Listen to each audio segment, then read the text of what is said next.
फिर दिल छुए जाए तुलसी के वाणी, गजब मुला खाएगा राम की कहानी। फिर दिल छुए जाए तुलसी के वाणी, गजब मुला खाएगा राम की हो कृष्ण।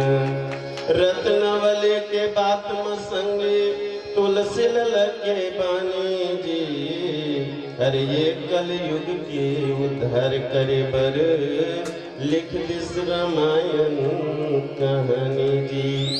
गंगा जमुना मथुरा काशी यही अवधपुर धाम है, सबके बेड़ा पार करैया प्रभु लक्ष्मण सीता राम है। अजी एक चरणन माँ केवट तरगे वाल्मीकि अस ज्ञानी जी, अरे सबरी अहिल्या कनिका तरगे रावण जस अभिमानी जी।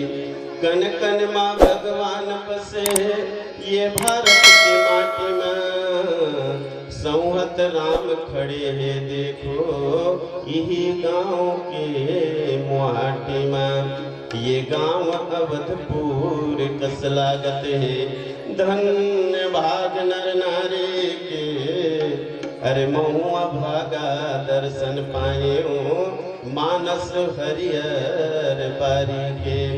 ऐसे मोला लागते सब देवता यहाँ विराजे, अरे बहे समुद्र ज्ञान के धारा, कत को जन यहाँ डुबकी लगाए हैं। सिरकोन में भैया हम ना के देखें तो बड़ा सुंदर ढंगले वो समय भेड़ी कला वाले भैया मन बैठे रही से बड़ा सुंदर ढंगले हमार दीदी मन हमार बहनी मन राम कथा के श्रवण पान करत रही से। आओ तुलसीदास जी महाराज के एक सुंदर से भजन जेला भैया बड़ा सुंदर से गाते हैं।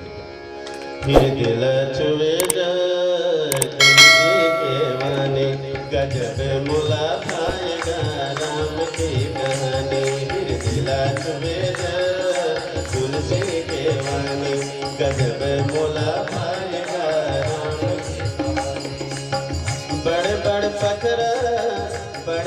पत्थर को वे पानी पानी, दिल छुए जाए तुलसी के वाणी, गजब मोला भाएगा राम की कहानी।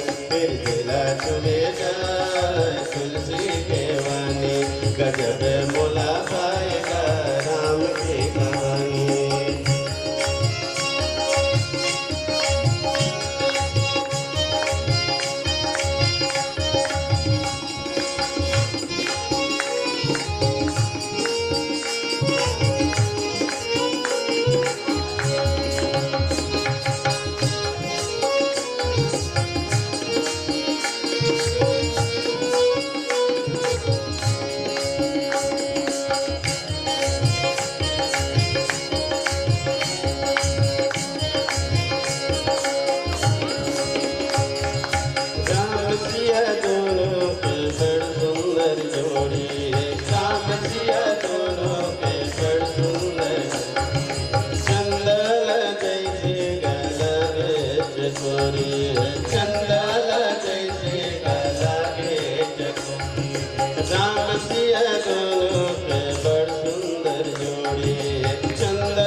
गजब मोला भाएगा राम की कहानी।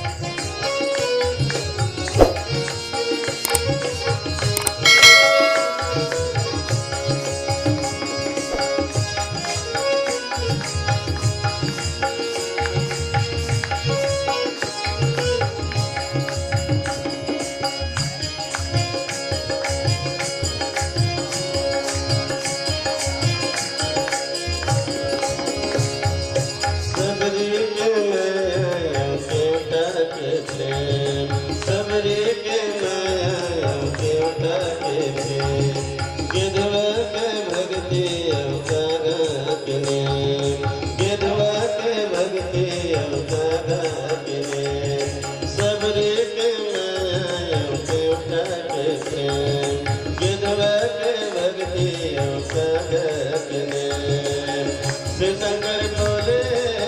शंकर बोले तेरा सुनते भवानी फिर तेरा चुवे जाए तुलसी के वाणी गजब मोला पाएगा राम की कहानी फिर तेरा चुवे जाए तुलसी के वाणी गजब मोला पाएगा राम की कहानी बड़े बड़े पत्थर